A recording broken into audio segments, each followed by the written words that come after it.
And next up, we have Josephine Keenan, a local author, playwright, and you can introduce yourself.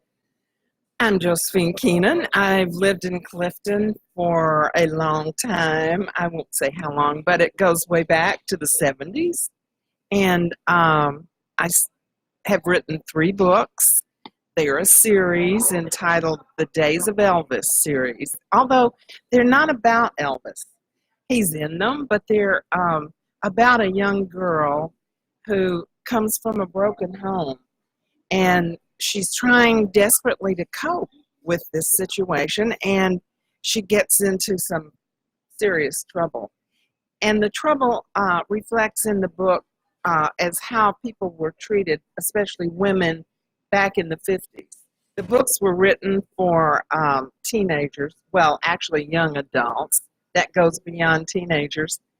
And oddly enough, my primary reading audience is old folks. I think because the books take them back to their high school days. And is this in, where is this, in Arkansas? The books are set in El Dorado, Arkansas, which is a small town where Elvis Presley did concerts before he ever hit the top. And actually, the chapter 1 of the book starts at one of these concerts.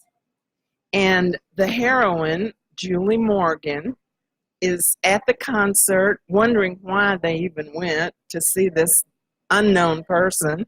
And she's with her 3 friends, and they all want to get into the in crowd. And in the middle of the concert, a boy arrives, of course. We have to have a young man, and he is the favorite of one of the 3 girls, and he likes Julie. So he gives them the impression that he and Julie have been dating, but they haven't. And the other 3 girls get angry and leave her stranded at the concert. And I thought maybe I'd read a little 5-minute passage about that. Yes, absolutely. Okay. It would be fantastic. So the girls storm out of the stadium, and she turns on the boy, Eugene, and says, "Why on earth would you say we had a Coke date? Now they're furious with me. I may not have a ride. I'll take you home." No way. I tore down the stadium steps. By the time I got to the gates, the girls were nowhere in sight. I darted across the asphalt parking lot to where we had left the car. The space was empty. My heart beat faster. Maybe I was in the wrong place. I rushed around looking, but the car was gone. Now what? If I called Mama to come get me, she'd never let me go out with Della and them again. Back inside the gates, I watched people straggle up to the concession stand. After a few minutes, a big finale resounded from inside the stadium, followed by pounding applause, and people began streaming out. Intent on chatting with her group, Maylene McCord, leader of the in crowd, bumped into me as they hurried past. "Excuse me," she said, barely looking up. I opened my mouth to ask her for a ride, then closed it, unable to bear hearing the flimsy excuse she'd give me. I watched until she and her flock, with their happy chatter and bright smiles, melted into the glowing night. Elvis Presley, now wearing all black, came out to sign autographs. I searched for anyone I knew among the collage of faces surrounding him. Too drunk to notice me, my father passed so close I could smell whiskey fumes reeking from him. Heading through the gate into the parking lot, he stumbled and pitched forward toward the asphalt. Someone caught him by the elbow. Once steadied, he moved on into the night. I boiled inside. Not that I would dare get into the car with him when he was drunk, but what kind of man was he that he couldn't be relied on to give his own daughter a ride home when she was alone and stranded? No wonder folks around town treated Mama and me like we were second-class citizens. In the press of the throng, my mysterious look-alike passed. So close, I could smell her sachet, Chantilly, the same kind I wore.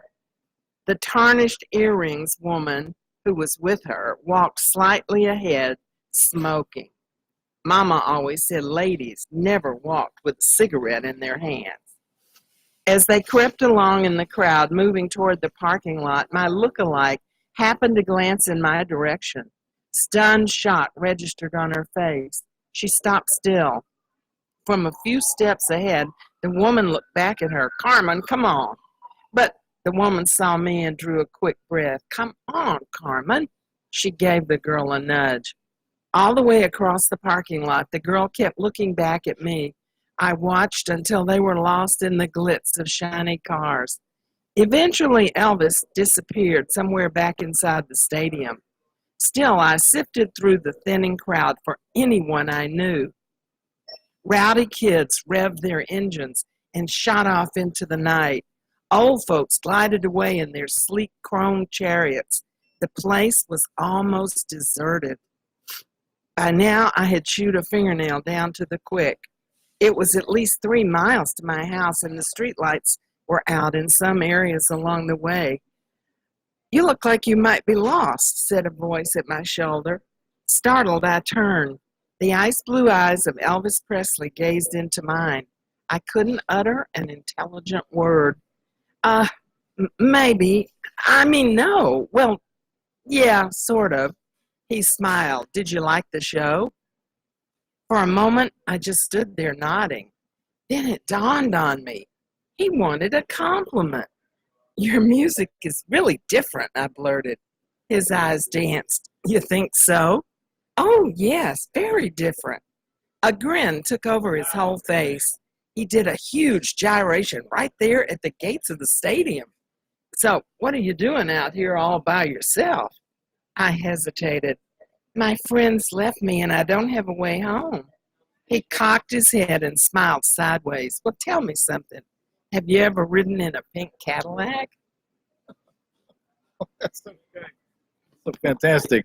Thank you. It's just coincidentally, I went to a party with the Elvis impersonator You did? just 2 weeks ago, Oh. and it was at a country club, and I was the official photographer. Oh, So I really? videotaped the whole performance, and of course there was the pink Cadillac too. Oh, really? Yeah, and also in February at the Arnoff Center, there's going to be an Elvis tribute, like several impersonators doing a tribute to him. Oh, really? I didn't know that. I'm glad to hear it.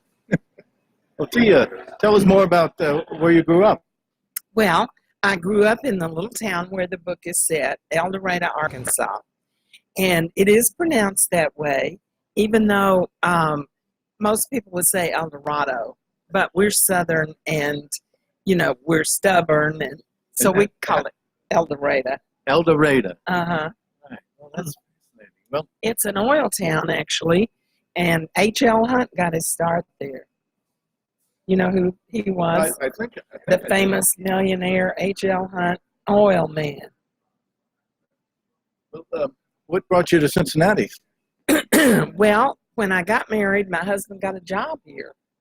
And we didn't even know where Cincinnati was on the map. And we got it out and we, looked and we said, "Goodness, where is this?" He's from Boston. And, so naturally, and we met in Washington. So we didn't know Cincinnati, but we got here and it turned out to be a wonderful place to live. Just super. Yes, for how many years now? Well, since we were married. Well, I also realized that you paint the covers for your books. Yes. They're really, you can hold one of them up there. You can see it. You can tilt the light on it. These are all books with Elvis's car and cafe and drive-in theater. But your style is. I was looking at the website. You have a wonderful website, and I saw greatness in the art. One of the Really? pieces with the sailboat seemed like a hopper. Mm. You know Edward Hopper? Oh, yes, of course. Actually, I got into painting to relax, which was interesting because someone saw my work and said, "That's pretty good. You should take some lessons." So I signed up for art lessons with Tina Tamaro, who's a very well-known artist here in town. And I stopped doing this for relaxation and got a little more serious about it. And when my books were accepted for publication, I should tell you how that happened. You know, the plight of a beginning author is difficult. And I had submitted the books to many places, and finally I got a nibble. And the publisher contacted me and said, I'll publish your books if you'll write 2 more and make it a series. Well, who can turn down a 3-book contract, right? And so I told him about the paintings, Yes. and asked him if he thought they might work for the covers of the books. So he liked them, and that's how that all happened. Well, your resume is so full and rewarding to study. Tell us a little more about your playwriting career. Well, I wrote plays for the Art Reach Touring Theater, which actually was a small group stationed here in Cincinnati, and we went out to different schools every day to perform for the kids. And I wrote a couple of plays which were done by the company, and we played for a year with each one of those theaters. Then I wrote a play for adults and submitted it to the Art Reach Touring Theater, the Ensemble Theater, for their playwrights contest. Excuse me. And it was one of 4 winners that they produced each of our plays as a staged reading at Ensemble Theater. So and the play was named The Center of the Universe? Yes. And what's the storyline of it? The storyline on that was 2 sisters who met for the first time.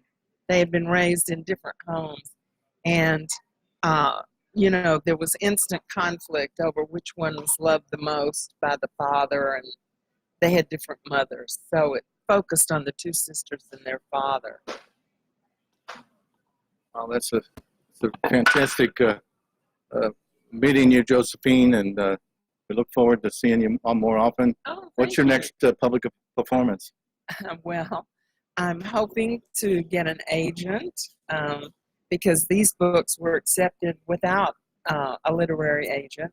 So I'd like to get an agent, and I have 2 more books ready to go as soon as I get the agent. So that's my next project. Well, I have to thank Eric Davis at the library for turning me on to you. Oh, Although I've heard of your name in the past, and we might have met at various art openings. Well, in fact, I was on a panel of authors down at CCAC. I think you were in on that, and also up at the inn, the bed and breakfast inn. Oh, yes, at the Clifton House. Yes, that Tracy did. That's where I met That's you. probably Yes. where we met. Yes. And let's see. Oh, and I've been in theater around here. I retired from theater in '06 to focus solely on writing, which I had been inspired to do by Gone with the Wind. I read that when I was 11, and I couldn't stand it that I didn't get an answer as to whether Scarlett got Rhett back. So I thought, well, I'll write the sequel someday. And of course, they beat me to it before I could get around to doing it. But I did always want to write. And so when I retired from theater, I just made this my full-time job. Amazing, Josephine. It's a great honor to meet you. Oh, well, thank you so much for having me. It's an honor to meet you. You do so much for Clifton and the people Thank you. of Clifton. We're trying to keep the market alive for perpetuity. It's a big struggle, and I started these broadcasts to get the word out and day to day, and now I do them week to week. So I always like to get an author, because the authors know how to talk. If I get an artist may not say anything. We can't shut up, can we? But you're both an artist and author, so that's super. Thank you very much. Well, thank you. All right, well, there we go. And I'll let you go, and I'll finish up with some other news of the